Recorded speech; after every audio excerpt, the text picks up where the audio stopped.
नमस्कार दोस्तों, कैसे हो आप सब। आई होप आप बहुत अच्छे से होकर बहुत अच्छे से अपनी पढ़ाइयाँ और अपने हर कॉम्पिटिटिव एग्जाम्स की बहुत अच्छे तरीके से तैयारियां भी कर रहे होगे। तो आइए, आप सभी को पता होगा कि लूसेंट की बुक जो है हर कॉम्पिटिटिव एग्जाम्स के लिए बहुत ही ज़्यादा जरूरी होती है। तो आज हम लूसेंट को एक नए तरीके से पढ़ने की कोशिश करते हैं और आज जो है हमने मॉडर्न हिस्ट्री का पार्ट 1 शुरू किया है और जो आप देखेंगे कि जो आधुनिक भारत का इतिहास जो लूसेंट के अंदर दिया गया है उसका जो 36 नंबर का पॉइंट है जिसका नाम है उत्तरकालीन मुगल साम्राज्य। तो इसी को आज पढ़ेंगे, एक नई तरीके से पढ़ेंगे, आपको एक्सप्लेनेशन के साथ आपको समझ में आएगा। प्रश्नों का उत्तर भी आपको बहुत अच्छे तरीके से समझाया जाएगा। तो चलिए देर न करते हुए प्रश्नों को शुरू करते हैं। और हाँ, अगर आपको ये वीडियो पसंद आएगा तो आप इसे ज़्यादा से ज़्यादा लाइक कीजिएगा, शेयर कीजिएगा और हमारे YouTube channel charge study hub को सब्सक्राइब कीजिएगा। तो चलिए इन प्रश्नों को शुरू करते हैं। पहला प्रश्न है कि किस शासक का पूर्व नाम मुअज्जम था। आपके पास ऑप्शन दिया गया है फर्रुखसियर, बहादुर शाह जफर, बहादुर शाह, जहांदार शाह। आप इस प्रश्न का उत्तर बताइए कमेंट बॉक्स में। इस प्रश्न का आप उत्तर लिखिए, तब तक मैं आपको कुछ बातें बताता हूं कि जो टॉपिक है 36 नंबर का उत्तरकालीन मुगल शासक। तो उत्तरकालीन मुगल शासकों की शुरुआत, उत्तरकालीन मुगल शासक का समय तब शुरू होता है जब 1707 ईस्वी में औरंगजेब की मृत्यु हो जाती है। जो मुगल वंश बाबर के समय से शुरू हुआ था, औरंगजेब तक आया। औरंगजेब तक तो थोड़ी सी भारत की स्थिति बहुत सही थी, लेकिन जैसे ही औरंगजेब की मृत्यु होती है 1707 में अहमदनगर के किले के अंदर, याद रखिएगा यहाँ पे प्रश्न पूछा जाता है कि औरंगजेब की मृत्यु कब हुई थी, तो 1707 में कहाँ हुई थी, तो अहमदनगर। तो औरंगजेब की मृत्यु के बाद से जो सबसे पहला शासक आता है, जो शासकों का दौर है, वही उत्तरकालीन मुगल शासक है। और उत्तरकालीन मुगल शासक के समय में जितने भी शासक आप पढ़ेंगे, चाहे आप जो है बहादुर शाह के बारे में पढ़ें, चाहे आप जो है जहांदार शाह के बारे में पढ़ें, चाहे फर्रुखसियर के बारे में पढ़ें, चाहे मोहम्मद शाह के बारे में पढ़ें, ये सारे एक तरह से अयोग्य और निकम्मे शासक थे। और इसी टाइम पीरियड पर जो 1707 से लेकर के 1857 की जो क्रांति हुई है, उसके बीच का जो समय है वही जो है उत्तरकालीन मुगल शासकों का दौर का समय कहा जाता है। और 1707 से लेकर 1857 तक, 1707 से लेकर 1857 तक के बीच का समय जो उत्तरकालीन मुगल शासकों का समय है। और इसी टाइम पीरियड पर भारत के अंदर विदेशी आक्रमणकारियों का दौर शुरू हो जाता है। आप पढ़ेंगे, आपको बताया जाएगा कि इसी समय जो है फारस का नादिर शाह भारत पर आक्रमण करता है। इसी समय यूरोपीय शक्तियों का आगमन शुरू हो जाता है। इसी समय जो मुगल शासक है, मुगल का जो दरबार है, उस दरबार के अंदर जो है छोटे छोटे सरदारों का एक ग्रुप, जिसे बोलते हैं ईरानी ग्रुप, अफगानी ग्रुप, हिंदुस्तानी ग्रुप, मुसलमानों का जो ग्रुप है वो बनना शुरू हो जाता है। तो पहला जो शासक था उत्तरकालीन मुगल शासक का, जिसका दौर जो है 1707 से लेकर शुरुआत हुई और 1712 तक चला था, तो वो शासक का नाम था बहादुर शाह। बहादुर शाह का एक नाम और भी था जिसको बोलते हैं मुअज्जम। आइए बहादुर शाह के बारे में कुछ और भी इंपॉर्टेंट बातें मैं आपको बताता हूँ। तो बहादुर शाह को शाह ए खबर भी कहा जाता है और बहादुर शाह शाह ए आलम के नाम से भी जाना जाता है। बहादुर शाह के टाइम पीरियड की बात करें तो 1707 से लेकर 1712 ईस्वी तक का समय जो था वो बहादुर शाह प्रथम का था, या जिसे बोल बहादुर शाह का था, और जिसका नाम क्या था, मुअज्जम। बहादुर शाह तो उसकी उपाधि थी। बात उस समय की जब 1707 में जब औरंगजेब की मृत्यु हो जाती है अहमदनगर के किले के अंदर, और ये बात मुअज्जम को पता चलती है, जो औरंगजेब का सबसे बड़ा बेटा होता है मुअज्जम। तो जब उसको बात पता चलती है कि औरंगजेब की मृत्यु हो गई है, तो पेशावर में होता, पेशावर से जब चलता है आगरा के लिए पहुंचने के लिए, तो उसी बीच रास्ते में ही वह अपने आप को जो है बहादुर शाह की उपाधि से सम्मानित करता है। मतलब कि अब वो आगरा के अंदर या दिल्ली में जो शासन स्थापित करेगा वो बहादुर शाह की उपाधि के नाम से सम्मानित करेगा। और बहादुर शाह एक ऐसा शासक था, या कह सकते हैं मोहम्मद जो मुअज्जम है वो ऐसा शासक था जिसने सबसे पहले सैयद की उपाधि धारण की थी। याद रखिएगा, एग्जाम में पूछा जा सकता है, वेरी वेरी इंपॉर्टेंट क्वेश्चन यहाँ पर, कि आखिर वो कौन सा शासक था, पहला सम्राट था जिसने अपने आप को सैयद की उपाधि से धारण किया, तो बहादुर शाह था। अब बहादुर शाह ने ही औरंगजेब ने जो जजिया कर लगाया था, उस जजिया कर को समाप्त करने की शुरुआत की थी, पूर्ण रूप से समाप्त नहीं कर पाया था। तो पहला शासक हुआ उत्तरकालीन मुगल शासक का कौन सा, बहादुर शाह। याद रखिएगा, टाइम पीरियड इसका याद रखिएगा, 1707 से 1712 तक। अगला प्रश्न देखते हैं कि अगला प्रश्न है कि निम्न में से किस शासक को लंपट मूर्ख कहा जाता है। आपके पास ऑप्शन है जहांदार शाह, फर्रुखसियर, मोहम्मद शाह, आलमगीर। इस प्रश्न का आप उत्तर कमेंट बॉक्स में दीजिए, तब तक मैं आपको कुछ बातें बताता हूं कि बहादुर शाह की जब मृत्यु हो गई, बहादुर शाह के बारे में कहा जाता है कि जब बहादुर शाह की मृत्यु हुई थी तो उसके जो बेटे थे वो बेटे उत्तराधिकार के लिए कि बहादुर शाह के मरने के बाद कौन शासक बनेगा, इसके लिए आपस में संघर्ष कर बैठे थे। और संघर्ष की स्थिति ये थी कि पिता के मृत्यु के बाद भी, अर्थात बहादुर शाह के मृत्यु के बाद भी उसके शव को 1 महीने तक बाहर रखा गया था। अंतोगत्वा बहादुर शाह की मृत्यु हो गई। बहादुर शाह का बेटा था जहांदार शाह, और जहांदार शाह गद्दी पर बैठता है और जहांदार शाह को ही क्या कहा जाता है, लंपट मूर्ख कहा जाता है। तो इस प्रश्न का जो सही उत्तर होगा वो क्या होगा, जहांदार शाह। जहांदार शाह जो है इस प्रश्न का सही उत्तर होगा। अब आइए आपको मैं जहांदार शाह के बारे में कुछ बातें बताता हूँ, इंपॉर्टेंट बातें। तो जहांदार शाह की अगर टाइम पीरियड की बात करें तो जहांदार शाह का जो टाइम पीरियड है 1712 से लेकर 1713 तक ईस्वी का जो समय है वो जहांदार शाह का है। और मैंने आपको एक बात बताई थी कि जब उत्तरकालीन मुगल शासकों का दौर शुरू हुआ 1707 से 1857 की क्रांति के बीच का समय जो उत्तरकालीन मुगल शासकों का दौर कहा गया, उस टाइम पीरियड पर उस मुगल दरबार के अंदर छोटे छोटे गुटबंदियां होने लगी थी, गुटबंदी होने लगी थी। कई सारे मुस्लिम लीग में मिलकर एक अलग ग्रुप बनाना शुरू कर दिए थे। तो उसी में एक ग्रुप था जिसका नाम था ईरानी ग्रुप, और ईरानी ग्रुप का ही एक नेता था जुल्फिकार खां। याद रखिएगा, ये बहुत ही इंपॉर्टेंट नाम है। जुल्फिकार खां की मदद से ही जो जहांदार शाह है, अर्थात जो बहादुर शाह का बेटा है, जो मुअज्जम का बेटा है जहांदार शाह, वो गद्दी पर बैठता है। अब कहीं ना कहीं एक बात आपको समझ में आ जानी चाहिए कि ये जो टाइम पीरियड है जहांदार शाह का, ये अब वो खुद कोई भी शासन नहीं स्थापित कर पाएगा। अर्थात जो सम्राट है, उस सम्राट का जो जहांदार शाह है उसका अब उस राज्य में कुछ नहीं चलने वाला है। सब चलेगा, कौन चलाएगा, जो ईरानी ग्रुप के या जो छोटे छोटे ग्रुप बने हैं उसके नेता ही अब शासन को संचालित करेंगे।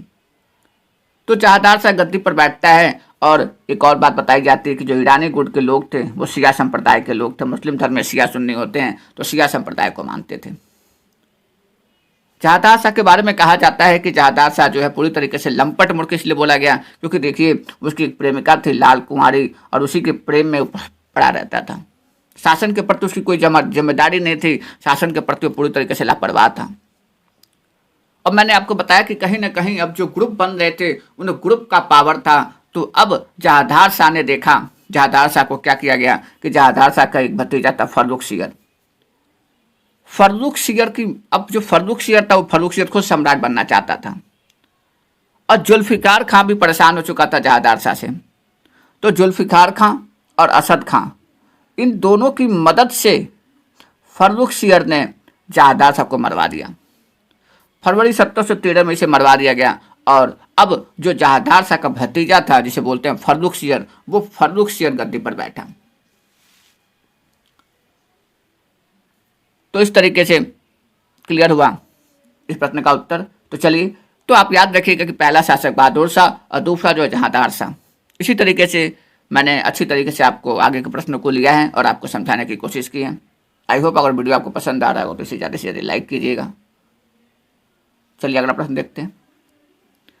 अगला प्रश्न है कि किस शासक को मुगल वंश का घृणित कायर कहा गया है। आपके पास ऑप्शन दिया गया है आलमगीर प्रथम, फर्रुखसियर, अकबर द्वितीय, बहादुर शाह जफर। तो इस प्रश्न का आप उत्तर बताइए, कमेंट बॉक्स में इसका उत्तर दिए। तब तक मैं आपको कुछ बातें बताता हूं कि पहला शासक बहादुर शाह, दूसरा शासक जहांदार शाह, और जो तीसरा शासक था वो पूरी तरीके से घृणित कायर था, मतलब बहुत ही डरपोक राजा माना जाता था उसको। उसके साथ साथ याद रखिए कि उसे घृणित कायर भी कहा जाता है और गीधड़ शायर भी कहा जाता है। पूछा जाता है एग्जाम में, यहाँ से क्वेश्चन बनता है कि कौन सा शासक था मुगल वंश का जिसको घृणित कायर कहते हैं या जिसे गीधड़ शायर कहते हैं, उपनाम दिया गया। तो याद रखिएगा इस प्रश्न का जो सही उत्तर होगा वो क्या होगा, फर्रुखसियर। तो फर्रुखसियर तीसरा शासक था, बहादुर शाह फर्स्ट, पहला, दूसरा जहांदार शाह और तीसरा फर्रुखसियर। अब आइए मैं फर्रुखसियर के बारे में कुछ इंपॉर्टेंट बातें बताता हूँ आपको। तो सबसे पहले तो यही जान लीजिए कि फर्रुखसियर का जो टाइम पीरियड था वो 1713 से लेकर 1719 तक था। अब फर्रुखसियर के समय में क्या हुआ, परिस्थितियां उस काल की जो 1713 से लेकर 1719 तक का टाइम पीरियड था वो अब सैयद बंधुओं के हाथ में आ चुका था। और याद रखिएगा कि जो सैयद बंधु थे उन्हीं को किंग मेकर कहा जाता था, कि कहीं ना कहीं वो जो सैयद बंधु थे, सैयद बंधु में दो लोगों का नाम याद रखिएगा, एक का नाम है अब्दुल्ला खां, एक का नाम है अब्दुल्ला खान, ठीक है, और एक का नाम है, दूसरे का नाम है हुसैन अली खां। क्या नाम है? हुसैन अली खान। ये याद रखिएगा, ये दो सैयद बंधु थे। इन्हें किंग मेकर कहा जाता है, एग्जाम में पूछा जाता है इस प्रश्न को। इन्हें किंग मेकर इसलिए कहा जाता है क्योंकि कहीं ना कहीं फर्रुखसियर को शासक बनाने में, फर्रुखसियर के बाद दो छोटे छोटे शासक आए, बहुत कम समय तक के लिए थे। एक का नाम था रफ़ी उद दरजात और एक का नाम था रफ़ी उद दौला। ये दोनों बहुत ही छोटे शासक थे और चौथा शासक था इसके बाद मोहम्मद शाह। तो फर्रुखसियर, रफ़ी उद दरजात, रफ़ी उद दौला और मोहम्मद शाह, इन चारों को शासक बनाने के, चारों को सम्राट बनाने में सैयद बंधुओं का अर्थात अब्दुल्ला खां का और हुसैन अली खां का बहुत बड़ा रोल था। तो बात हम कर रहे थे फर्रुखसियर की, जो तीसरा शासक था उत्तरकालीन मुगल सम्राट का, जिसका टाइम पीरियड 1713 से 1719 तक था। इसने मारवाड़ के राजा अजीत सिंह से युद्ध में हारने के बाद, जो अजीत सिंह थे उनको अपनी बेटी का विवाह फर्रुखसियर से करना पड़ा। फर्रुखसियर की सबसे बड़ी भूल तो यही थी कि फर्रुखसियर कुछ अपना बुरा भला कुछ नहीं समझ पाता था। उसने क्या किया, बात है 1707 की, जब ईस्ट इंडिया कंपनी को उसने शाही फरमान दे दिया कि आइए ईस्ट इंडिया कंपनी भारत में आए और भारत में आने के बाद यहाँ से व्यापार करे और बिना सीमा शुल्क के व्यापार करे, किसी भी प्रकार का, किसी भी तरह का कोई भी टैक्स नहीं देना है, ये बात कह दिया फर्रुखसियर ने। ईस्ट इंडिया कंपनी तो यही चाहती थी और यही उसकी सबसे बड़ी भूल थी वास्तव में कहा जाए तो। इसीलिए कहा जाता है कि फर्रुखसियर को सोच ही नहीं पाता था। फर्रुखसियर जब शासक बनता है तो उसकी बात पता होती है, देखिए बहुत इंटरेस्टिंग बात यहाँ पर है कि फर्रुखसियर जब शासक बनता है तो उसको बात पता होती है कि मैं जो शासक बना हूँ तो कहीं ना कहीं जुल्फिकार खां जो था, जो ईरानी गुट का जुल्फिकार खां था, जिन्होंने क्या किया था, आपको बताया था मैंने कि जुल्फिकार खां जो है उसी की मदद से जो ज़्यादातर सारा शासक बना था। तो सबसे पहले क्या करता है कि फर्रुखसियर जो जुल्फिकार खां की हत्या करवा देता है और जुल्फिकार खां की हत्या करवा दिया। उसके बाद जो सैयद बंधु थे, सैयद बंधु के नेतृत्व में फर्रुखसियर शासन करता था। तो याद रखिएगा इस बात को भी। और एक बात बताई गई है कि जो सैयद बंधु थे वो पावरफुल थे, तो सैयद बंधुओं ने क्या किया कि मराठा नेता शाहू की मदद से फरवरी 1719 में फर्रुखसियर की गला दबाकर हत्या कर दी। तो सैयद बंधु अब पावर में थे, उन्हीं को किंग सम्राट बोला जाता था, किंग मेकर्स बोला जाता था। तो उन्होंने जो है फर्रुखसियर की हत्या करवा दी। तो चलिए अब अगला प्रश्न देखते हैं। अगला प्रश्न है कि किस मुगल शासक के काल में फूल वालों की सैर नामक उत्सव प्रारंभ हुआ। आपके पास ऑप्शन दिया गया मोहम्मद शाह, अहमद शाह आलमगीर द्वितीय, शाह आलम तृतीय। आप इसने का प्रश्न का उत्तर बताइए, तब तक मैं कुछ और बातें इसके बारे में बताता हूँ। ये जो लिखा हुआ है फूल वालों की सैर, ये प्रोग्राम आज भी होता है, पहले तो ये जान लीजिए। चलिए इसकी जो शुरुआत हुई है फूल वालों सैर की, इसने किसने शुरू किया है, तो मैं आपको आंसर बता देता हूँ इसका कौन होगा। तो इसका आंसर होगा मोहम्मद शाह। जो फूल वालों की सैर प्रोग्राम शुरू कर दिया था मोहम्मद शाह ने, लेकिन कुछ दिनों तक चला, फिर उसको प्रॉपर तरीके से जो अकबर द्वितीय ने शुरू किया। और आज भी ये जो फूल वालों की सैर है, यहाँ पर क्या होता है कि दिल्ली के आसपास का जो क्षेत्र है वहाँ पर जो है सितंबर के महीने में जो बारिश के बाद का समय होता है, वहाँ पर जो फूलों की प्रदर्शनी लगती है। आज तो वहाँ सांस्कृतिक कार्यक्रम भी होते हैं और हिंदू मुस्लिम दोनों धर्म के लोग जो है वहाँ पर एक साथ एक सांस्कृतिक कार्यक्रम को आयोजित करते हैं। तो बहुत बड़ी एकता का परिचायक माना जाता है वो जो मेला लगता है, फूलों वालों की सैर का जो मेला दिल्ली में लगता है। इसकी बात यह कि इससे जुड़ी एक कहानी है कि जब एक बार की बात है कि जब मुमताज़ बेगम जो थी, मुमताज़ महल जो थी, बेगम मुमताज़ महल, उन्होंने जो है जहांगीर के लिए एक बात रखी थी कि जहांगीर कहीं गए थे किसी युद्ध में, तो जहांगीर जब तक वापस नहीं आते तो उन्होंने मन्नत मांग रखी थी। अब मन्नत में उन्होंने कहा था कि दिल्ली के अंदर जो माता योग माया का मंदिर है और हजरत बख्तियार काकी की दरगाह है, तो उन्होंने कहा था कि हम जो योग माता मंदिर है तो उस योग माता मंदिर पर फूल चढ़ाने की बात कही थी और जो बख्तियार काकी है उसकी दरगाह पर फूल चढ़ाने की बात कही थी।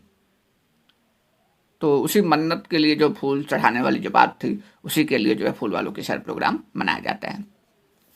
तो आइए मोहम्मद शाह के बारे में कुछ और भी बातें बताते हैं मैं आपको।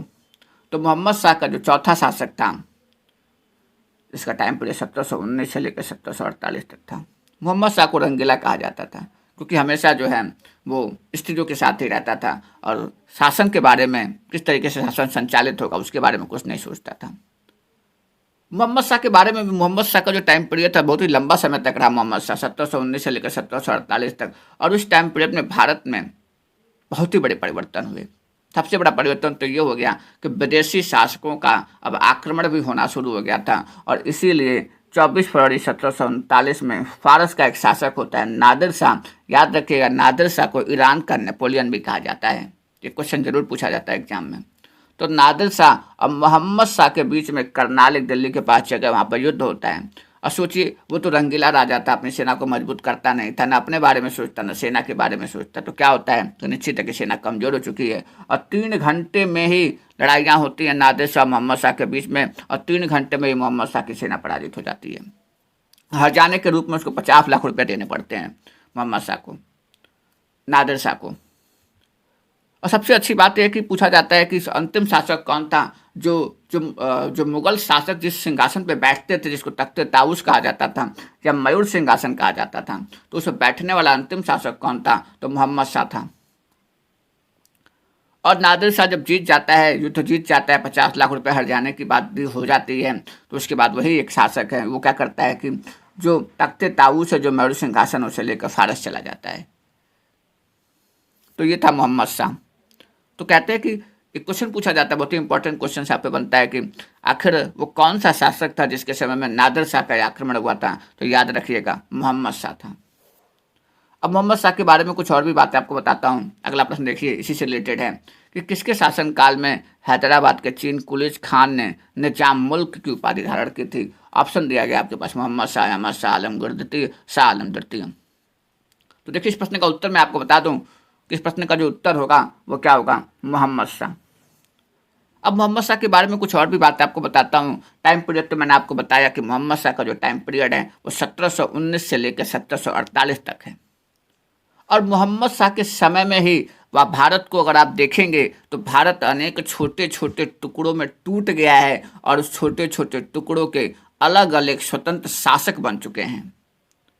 अभी तक तो स्थिति ऐसी नहीं हुई थी, लेकिन मोहम्मद शाह की किस टाइम पीरियड पर 1719 से लेकर 1748 के बीच का जो समय है, पूरा भारत छोटे छोटे टुकड़ों में बढ़ चुका है।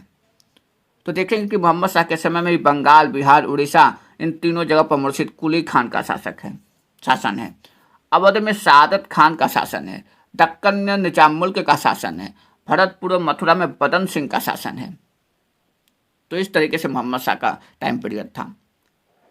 और मोहम्मद शाह ने ही, वास्तव में कहा जाए तो मोहम्मद शाह ने ही 1720 में जो औरंगजेब ने जजिया कर लगाया था, उसको पूर्ण रूप से समाप्त करने का काम मोहम्मद शाह ने ही किया था। तो इस तरीके से जितने भी इंपॉर्टेंट पॉइंट थे मैंने बहुत अच्छी तरीके से आपको एक्सप्लेन करने की कोशिश की और आई होप वीडियो आपको बहुत ही अच्छा लगा होगा। और निश्चित है कि यहाँ से एग्जाम में प्रश्न बनेंगे। तो वीडियो पसंद होगा तो इसे लाइक कीजिएगा, हमारे यूट्यूब चैनल चाहिए को सब्सक्राइब कीजिएगा और बेल नोटिफिकेशन को ऑन रखिएगा, क्योंकि तभी आपको इंपॉर्टेंट न्यूज़ और आने वाले जितने भी वीडियो हैं इसकी इन्फॉर्मेशन आपको सबसे पहले मिलेगी। तो नमस्कार, जय हिंद, जय भारत, वंदे मातरम।